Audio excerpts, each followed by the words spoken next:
94ல தான் உத்தரவு வந்துச்சு. நாங்க போகும்போது இது மாதிரி எந்த பிரச்சனையுமே இல்லை. தர்கா அங்க இருக்கு, அதுக்கும் இதுக்கும் சம்பந்தமே இல்லை. தர்காவை பத்திய பேச்சே அப்ப இல்லை. மோட்ச தீபம் ஏற்றுற இடத்துல மக்கள் போய் இறந்தவங்க, நம்ம வீட்டுல பெரியவங்க இறந்தாங்கன்னா 30 நாள் கழிச்சு ஒரு நாள் போய் அந்த இடத்துல தீபம் போட்டா மோட்சம் போவாங்க அப்படின்றது நம்ம இந்துக்களுடைய நம்பிக்கை. சர்வே கல்லு, கிரானைட் கல்லுலாம் சொல்றாங்கல்ல, அந்த கல்லுல தான் கார்த்திகை தீபம் ஏற்றப்பட்டு வந்திருக்கு. எப்படி சொல்றேன்னு கேட்டா, அதுல அகல் மேல இருக்கு, அதுல கறி, அந்த தீபம் ஏத்துனதுக்கான பழங்காலத்துல ஏத்துனதுக்கான எல்லா அடையாளங்களும் இருக்கு. இப்ப இருக்கிற இடம் வந்து மோட்ச தீபம் ஏத்துற இடம். அந்த தீப தூண் வந்து கார்த்திகை தீபம் ஏத்துற இடம். நாங்க சொன்ன மலை உச்சியில உள்ள குதிரை சுனை வந்து மகாதீபம். ஒண்ணு மோட்ச தீபம் இப்ப ஏத்துற இடம். இது வந்து கார்த்திகை தீபம் தூண் இருக்குது. 2 லிட்டர் நெய் தான் கொள்ளும். 450 லிட்டர் கொள்ளளவு கொண்ட மகாதீபம் ஏத்தணும்ன்றதுதான் போராட்டமே.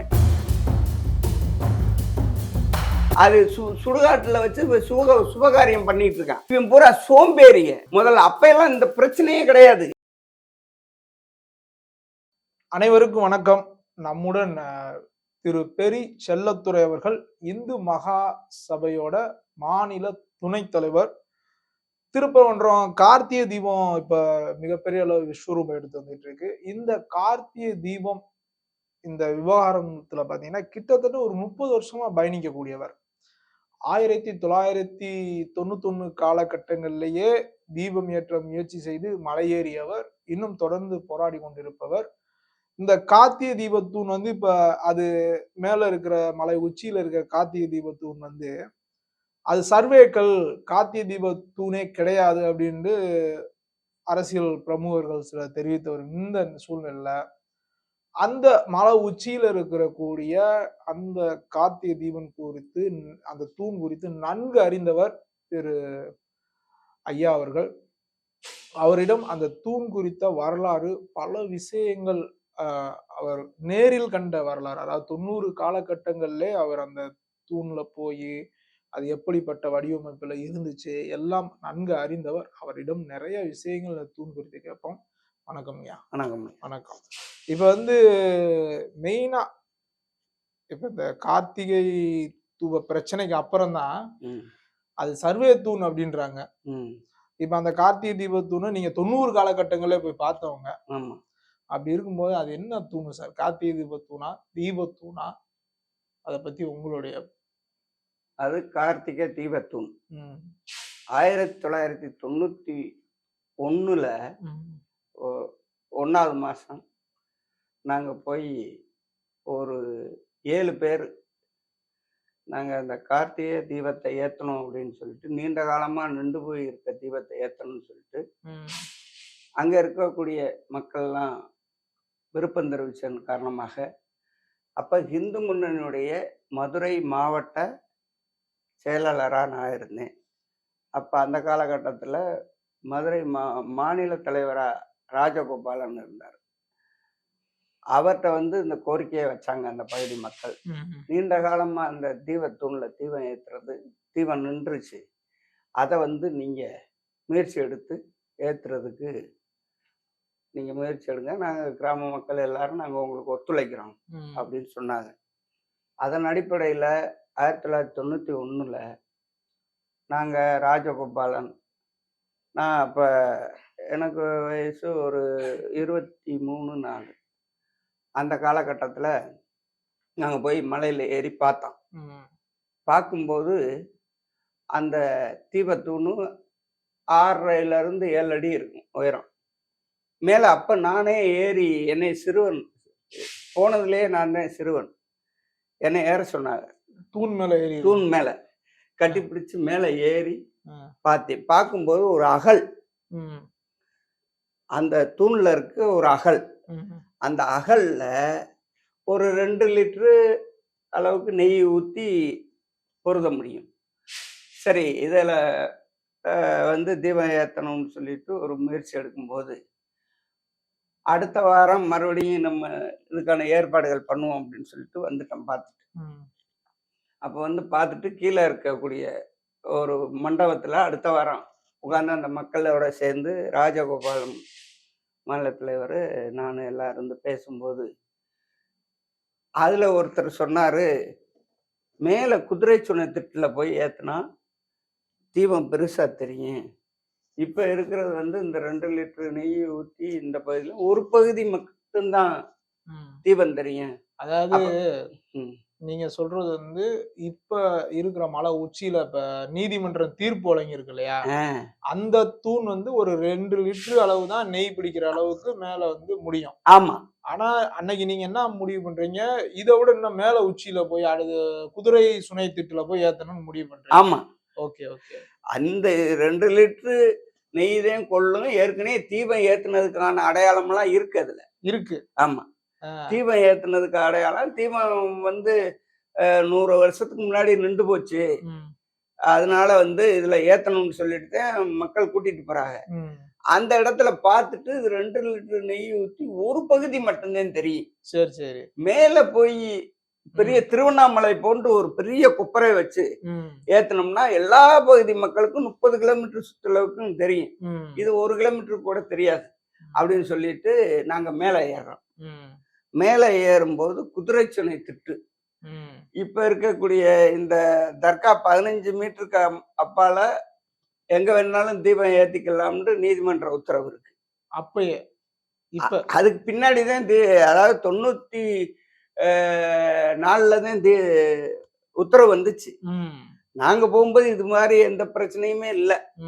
தர்கா அங்க இருக்கு, அதுக்கும் இதுக்கும் சம்பந்தமே இல்லை. தர்காவை பத்திய பேச்சே அப்ப இல்லை. தீபம் தான். தீபம் வந்து திருவண்ணாமலை போன்று பெரிய கொப்பரையில ஏத்தணும். அங்க வந்து 450 லிட்டருக்கு மேல நெய் ஊற்றி ஏத்துறதாக சொல்றாங்க. அது மாதிரி ஏத்தணும். அங்க வடக்க திருவண்ணாமலை, தெற்கே திருப்பரங்குன்றம். அப்படிதான் நாங்க கார்த்திகை தீப கமிட்டி அப்படின்னு போட்டு வடக்கே திருவண்ணாமலை, தெற்கே திருப்பரங்குன்றம் அதே அளவுக்கு ஏற்றணும் அப்படின்னு சொல்லி எங்களுடைய முயற்சி. நாங்கள் போய் பார்த்தோம்னா அந்த இடத்த முடிவு பண்ணுறோம் எல்லாரும் சேர்ந்து. உச்சி சரியா இப்போ சொல்ல போனாக்க இந்த உச்சி பிள்ளையார் கோயில் இப்போ மோட்ச தீபம் ஏத்துற நேரத்துல அதுக்கு நேர மேல உச்சி அந்த இடம் இப்ப இருக்கக்கூடிய தர்காவுக்கும் அந்த இடத்துக்கும் ஒரு 500 மீட்டருக்கு அந்த பக்கம் வரும். இது 50 மீட்டருக்கு அந்த பக்கம் தான் இப்ப தீபத்தூண் இருக்கு.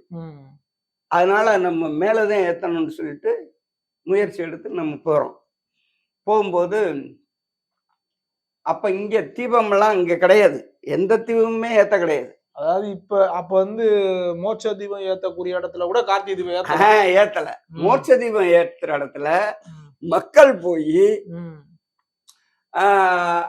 இறந்தவங்க, நம்ம வீட்டுல பெரியவங்க இறந்தாங்கன்னா 30 நாள் கழிச்சு ஒரு நாள் போய் அந்த இடத்துல தீபம் போட்டா மோட்சம் போவாங்க அப்படின்றது நம்ம இந்துக்களுடைய நம்பிக்கை, நம்ம தமிழர்களுடைய நம்பிக்கை. தமிழ் பாரம்பரியப்படி அவங்க போய் எல்லாருமே தீபம் போட்டிருக்காங்க. எங்க வீட்டுல பெரியவங்களுக்கு எங்க அப்பா இறந்ததுக்கு கூட நாங்க போய் போட்டிருக்கீங்க, தீபம் போட்டு வந்திருக்கோம்.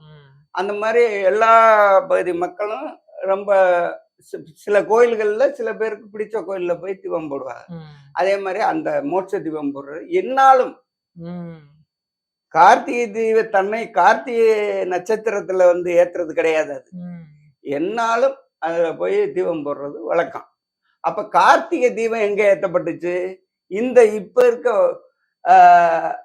வழக்குல வந்து சர்வே கல்லு, கிரானைட் கல்லுலாம் சொல்றாங்கல்ல, அந்த கல்லுலதான் கார்த்திகை தீபம் ஏற்றப்பட்டு வந்திருக்கு. எப்படி சொல்றேன்னு கேட்டா அதுல அகல் மேல இருக்கு, அதுல கறி அந்த தீபம் ஏத்துனதுக்கான பழங்காலத்துல ஏத்துனதுக்கான எல்லா அடையாளங்களும் இருக்கு. அதனால இங்க ஏத்துனா பெருசா தெரியாது, திருவண்ணாமலை மாதிரி தெரியாது. தீபம் போட்டா 11 நாள் எரியணும், இதுல போடுறது ஒரு நாள் தான் எரியும். அப்ப பெருசா நம்ம கொண்டு போனது மேல போனோம். அப்ப யாரும் எந்த விதமான ஆட்சேபனையும் எந்த இதுவும் கிடையாது. தர்கான்ற பேச்சுக்கே இடம் இல்லை, யாருமே எந்த பிரச்சனையும் கிடையாது. அப்ப அங்க போய் ஏற்பாடு பண்ணிட்டோம். எப்ப ஏற்பாடு பண்றோம்? 1900 91ல இருந்து பார்த்து 94ல தான் நாங்க ஏத்துறதுக்கு முழு முயற்சி எடுக்கிறோம். 3 வருஷமா அதுக்கான பூர்வாங்க பணிகள்லாம் செய்து எடுக்கிறோம். மக்கள்கிட்ட, அந்த பகுதி மக்கள்கிட்ட எல்லாம் பணம் வசூல் பண்ணி ஒரு கொப்பரை வைக்கிறதுக்கு அந்த குதிரை சுனை திட்டுன்றது இப்படி உச்சமா இருக்கு. இதுல வந்து கொப்பரை வச்சா சாஞ்சிரும். அப்ப இதை சுத்தி கட்டணும். அந்த தொட்டி கட்டுறதுக்காக கீழே இருந்து நாங்க 2 கொத்தனார் வந்து சம்பளத்துக்கு கூப்பிட்டுட்டு நாங்களே ராஜகோபாலன் தலைமையில ஒரு 7 பேர், சிமெண்ட் மூட ஒரு ஆளு, ஜல்லி ஒரு ஆளு, கல் ஒரு ஆளு, மணல் ஒரு ஆளு, தலையில இருந்து கீழே இருந்து சுமர்ந்து ரொம்ப கடினமான பணி. மோனால் கூட்டி போய் அங்க வச்சுட்டு வந்துட்டான். மறுநாள் போய் கட்டினான். தூண் திட்டு கட்டிட்டு இந்த கொப்பரை இதெல்லாம் வந்து வாங்கிட்டான். திருவண்ணாமலை போன்ற கொப்பரை. அப்ப அதை ஏத்துறதுக்கு ஒரு 4 நாளைக்கு முன்னாடி தியாகராஜன்ற ஒரு ஆளு ஒரு வழக்கு போடுறார். இந்த இடத்துல வந்து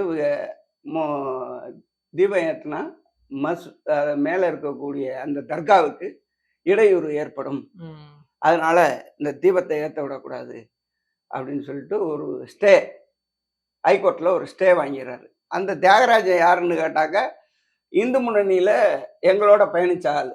அவர் ராஜகோபாலன் வந்து அவரை நீக்கிறார். நீக்கினதுக்கு பின்னாடி, நீக்கி ஒரு 4 ஆண்டுகளுக்கு பின்னாடி அவர் எதிராக செயல்பட்டு இருந்த ஒரு ஆள். அவர் வந்து இந்து மகா சபைன்னு ஒரு வச்சிருந்தார். அவர் இந்து மகா சபைன்ற பேர்ல தியாகராஜன் வந்து வழக்க போட்டு ஸ்டே வாங்கி நிப்பாட்டிடுறாரு. அந்த தீபத்தை நிப்பாட்டினோன்னா நாளைக்கு தீபம் ஏற்றணும். இன்னைக்கு நாங்க இந்து மக்கள் எல்லாரும் கூப்பிட்டு போய் பெரிய ஆர்ப்பாட்டம் அங்க. அப்ப அந்த ஆர்ப்பாட்டத்துல வந்து 4 நாளைக்கு முன்னாடியே ஆர்ப்பாட்டம் அறிவிச்சோம். ஆதிஓ எல்லாம் வந்து பேசி, உங்களுக்கு தீபத்தை நாங்கள் கோயில் நிர்வாகம் ஏற்றுவாங்க, நீங்கள் எந்த விதமான ஆர்ப்பாட்டம் பண்ண வேண்டாம் அப்படின்னு சொல்லிட்டு அவங்க பேசி ஒரு முடிவுக்கு வந்தாச்சு. வந்தோன்னா அந்த இடம் வந்து அந்த உச்சி, அந்த இடத்துல ஏற்றக்கூடாதுன்னு ஸ்டே. அதனால இவங்க வந்து இந்த மோட்ச தீபம் ஏற்றுற இடத்துலயே அது ஒரு தீபக்கல் இருக்கு, அதை விட்டுட்டு அதுக்கு பக்கத்திலேயே இந்த கொப்பரையை வச்சு, நீங்க வாங்கி போன கொப்பரையை நாங்க வாங்கி போன கொப்பரையை நாங்க கோயில் நிர்வாகத்துக்கு வந்து உபயமா நாங்க ஒப்படைச்சிட்டோம். உபயமா ஒப்படைச்சு ரசீது பெற்றுக்கிட்டோம். அது நெய், திரி, அதுக்கு வேண்டிய எல்லாத்தையும் அங்க கொடுத்துட்டோம். அதை வச்சு அந்த கொப்பரையை அதை எல்லாத்தையும் பயன்படுத்திட்டு, அந்த கொப்பரையை நாங்க கொடுத்த பெரிய கொப்பரையை பயன்படுத்தாம ஒரு சின்ன கொப்பரை கோயில் நிர்வாகத்துல இருந்து வாங்கி வச்சு சிறுசா அவங்க ஏத்திட்டாங்க. அன்னைக்கு நாங்க எதிரா ஆர்ப்பாட்டம் பண்ணோம். ராமகோபாலன் வந்திருந்தார். எங்க மோட்ச தீபம் ஏத்துற இடத்துல ஏத்திருக்காங்க. மலை உச்சியில ஏத்துறதுக்கு ஏற்பாடு பண்றீங்க. ஆனா அந்த கோயில் நிர்வாகம் என்ன பண்ணுது, கடைசியில பேசி மோட்ச தீபம் ஏத்த வேண்டிய இடத்துல ஏத்துறாங்க கார்த்திகை தீபம். ஆனா அதுக்கு முன்னாடி வந்து கார்த்திகை அன்னைக்கு வந்து மோட்ச தீபம் ஏத்த வேண்டிய இடத்துல எந்த தீபம் ஏத்தப்படல. அது வரைக்கும் 94 வரைக்கும் இல்ல, 95ல தான் இந்த கார்த்திகை தீபம் மோட்ச தீபம் ஏத்துற இடத்துல ஏத்துறாங்க. அப்ப நாங்க உச்சியில ஏத்தாட்டியும் கூட பரவாயில்ல, இந்த கார்த்திகை தீபம் ஏத்துற அந்த தூண்ல ஏத்துங்க அப்படின்ற கோரிக்கை அன்னைக்கு வருது. அன்னையில இருந்து இந்த கோரிக்கையும் நாங்க வச்சுக்கிட்டு இருக்கோம். ஆனா அவங்க தூண்லயும் ஏத்தல, கார்த்திகை தீபம் தூண் அங்க அதுலயும் ஏத்தல. இப்ப அந்த சர்ச்சைக்குரிய அந்த கார்த்திகை தீபம் தூண்லயும் ஏத்தல, அந்த மோட்ச தீபம் ஏத்துற தூண்ல ஏத்துறாங்க. நாங்க சொன்ன விஷயம் தெளிவா ஒரு விஷயத்த தெளிவுபடுத்துறேன். இப்ப இருக்கிற இடம் வந்து மோட்ச தீபம் ஏத்துற இடம். அந்த தீபத்தூண் வந்து கார்த்திகை தீபம் ஏத்துற இடம். நாங்க சொன்ன மலை உச்சியில உள்ள குதிரை சுனை வந்து மகாதீபம். ஆனா இப்ப குதிரை சுனைன்றது வந்து இப்ப வந்து தர்கா கட்டுப்பாட்டுல இருக்கா, முருகன் கோயில கட்டுப்பாட்டுல இருக்கா? முருகன் கோயில் கட்டுப்பாட்டுல இருக்கு. தர்காவுக்கும் அதுக்கும் 500 500 மீட்டருக்கு அப்பால் இருக்கு. ம். இப்ப நம்ம கோயில் இப்ப குதிரைத்துணை திட்டுன்றது வந்து நம்ம இல்ல இப்ப நெல்லித்தோப்புல இருந்து ம், தர்கா போற வழி இருக்குல்ல, ம். இது மட்டும்தான் தர்காவுக்கு சொந்தம்னு லண்டன் பிரிமியர் கோர்ட் கோர்ட் சொல்லுது. கோர்ட் தீர்ப்பு சொல்லி சொல்லுது ஆமா. அதுல ஒரு 33 ஏக்கர் என்னமோதான் அவங்களுக்கு சொந்தம். இல்ல அந்த அந்த நெல்லித்தோப்புல இருந்து தர்காவுக்கு போற பாதை மட்டும்தான் நெல்லித்தோப்பும் ம். நெல்லித்தோப்புல இருந்து தர்காவுக்கு போற போற பாதையும் பாதை தர்காவும் தர்கா சொந்தம். ஒரு 33 ஏக்கர் ஆ. நிலப்பரப்பு. ம். அது மட்டும்தான் அந்த தர்காவுக்கு சொந்தம். மத்த அனைத்தும் திருப்பரங்குன்றம் முருகன் கோவிலுக்கே சொந்தம்னு கிட்டத்தட்ட பாத்தீங்கன்னா 30 வருஷத்துக்கு முன்னாடியே லண்டன் பிரிவியூ கோர்ட் வந்து தீர்ப்பு கொடுத்திருக்கு. 30 வருஷம் இல்ல, அது ஆமா அதையும் 100 வருஷம் இருக்கும். ஆ, 100 வருஷத்துக்கு முன்னாடியே தீர்ப்பு தீர்ப்பு இருக்கு. வந்து, அவங்களுக்கு அவங்க இடத்துக்கும் நம்ம தீபம் ஏத்துற இடத்துக்கும் சம்பந்தமே இல்ல. ம், 500 மீட்டருக்கு அந்த பக்கம் வந்துருது. ம். இப்ப நீதிமன்றம் 15 மீட்டருக்கு அங்கிட்டு கோயில் நிர்வாகம் எங்க இப்ப வேணாலும் 91ல நீங்க சொல்றீங்கல்ல முயற்சி பண்ணோம்ல, ம். அப்ப இன்னைக்கு இருக்கிற தர்கா இந்த அளவுக்கு பிரபலமா அன்னைக்கு? பிரபலம்லாம் இல்ல. ஆ, இப்ப இவங்க இந்த மதசார்பற்ற கட்சிகள்னு சொல்லிட்டு ம், இவங்கதான் இப்ப பிரச்சாரம் பண்ணிட்டு இருக்காங்க. ம், அவங்க அங்க மேல வந்து ஒரு விரல் விட்டு எண்ணக்கூடிய ஒரு 4-5 பேர் தான் போய் வந்துகிட்டு இருந்தாங்க. ம், பிரபலம்லாம் கிடையாது. ம், இப்ப ஆடு வெட்டுவோம் கோழி வெட்டுவோம் சொன்னதுக்கு பின்னாடிதான் ம், இவ்வளவு தூரத்துக்கு அது பிரபலமானது.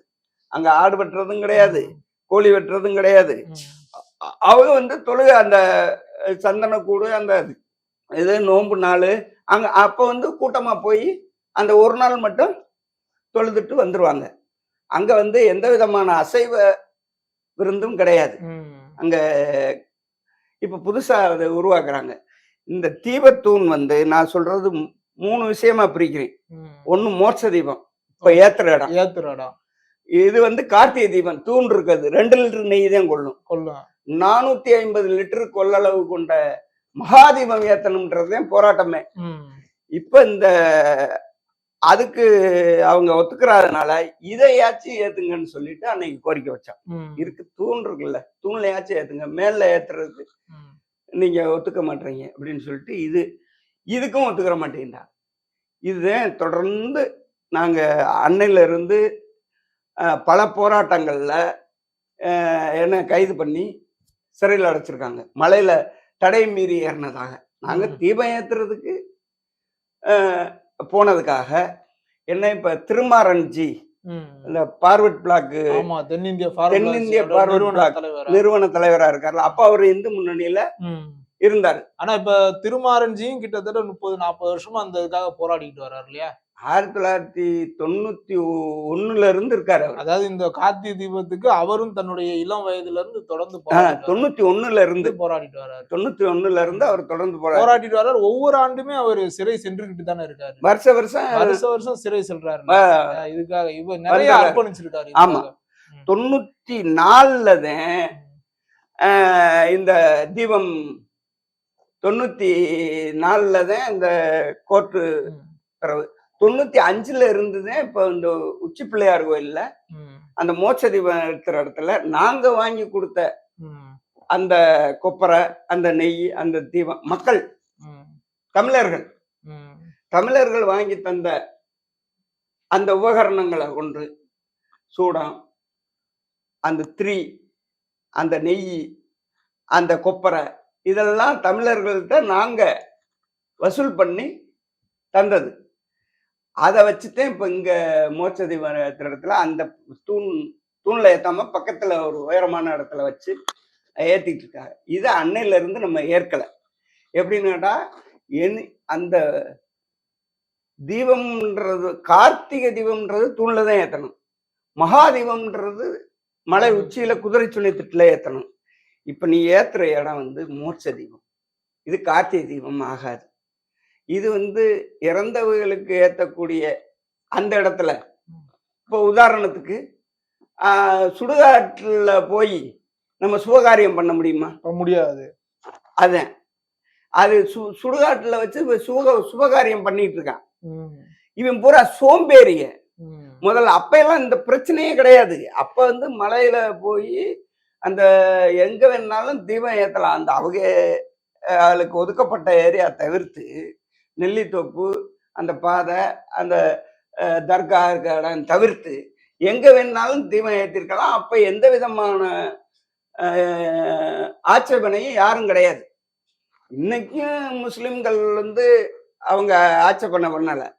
ஆனா இவங்க அந்த தர்காவை போய் இடிச்சிருவாங்க அப்படின்னு சொல்லி ஒரு தவறான பிரச்சாரத்தை ஏற்படுத்தி இப்ப அது மாதிரி இந்துக்கள்கிட்ட பிரச்சாரம் பண்ணாங்க.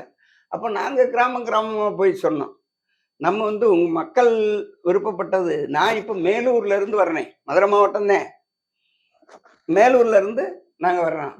இப்ப உங்க மக்கள் வேண்டிக்கிட்டதுக்கு இணங்கத்தான் நாங்க வந்திருக்கோம். நீங்க வந்து இந்த இல்ல மசூதி இடிக்க போறீங்கன்னு சொல்லிட்டு நீங்க மக்கள்லாம் போகாதீங்கன்னு சொல்லி அங்க வந்து அவங்க எல்லாம் சொல்றாங்க, அந்த தர்காவை இடிக்கிறதுக்கு பிளான் பண்றாங்க, அவங்களோட போகாதீங்க அப்படின்ட்டு. முருகன் மேல சத்தியமா அது எங்கள் நோக்கம் இல்லை. அதை பத்தி யார்கிட்டயாவது பேசியிருக்கோமா? இது வரைக்கும் இல்லை. அப்ப என்ன செய்யணும், நம்ம தீபம் ஏத்துறதுக்கு வாங்க அப்படின்னு சொல்லும்போது வந்தாங்க.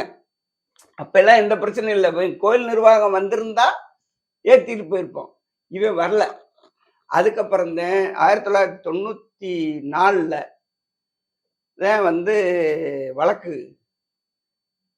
தீபம் மேல ஏத்துனாக்க குதிரை சுனத்திட்டுல தீபம் ஏற்றக்கூடாதுன்னு தான் ஸ்டே வாங்கியிருக்கான்.